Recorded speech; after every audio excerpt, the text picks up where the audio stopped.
இருந்தானே, கேட்டிருக்கலாம்ல. ஏமா இது வரைக்கும் நான் இந்த ஃப்ரூட்டை பார்க்கலையே, எங்கம்மா பறிச்ச, என்னமாச்சு? இப்படி யாராவது இருக்கீங்களா? எல்லாத்துக்கும் மனைவி சொல்றது ஆமசாமி போடுறது, எசபேல் பண்ண மாதிரி பண்ணி உங்களை நிறுத்திட்டாங்கன்னா வம்பு மாட்டிக்கிட்டா மீட்டெடுக்க ரொம்ப கஷ்டம். கொஞ்சம் நிதானிங்க. நல்ல மனைவிகளுக்காக கர்த்தருக்கு ஸ்தோத்திரம். ஆனா அதே போல எசபேல் போலவும் இருக்கிறவங்க இருக்கிறாங்க. நீங்க நிதானமாய் என்ன பண்ணணும்?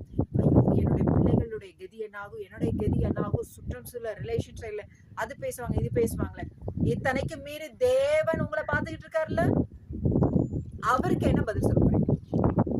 இவங்களுக்காக அந்த அம்மா சொல்லுகிறது தீமைக்கு நீங்க உடன் போயிட்டீங்கன்னா தேவன் கிட்ட என்ன சொல்லுவீங்க பதிலு?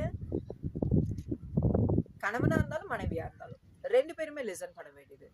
தீமை சொல்லவும் வேண்டாம், செய்யவும் வேண்டாம், உந்து தள்ளவும் வேண்டாம், நிர்பந்தப்படுத்தவும் வேண்டாம். நம்ம என்ன பண்ணுவோம்?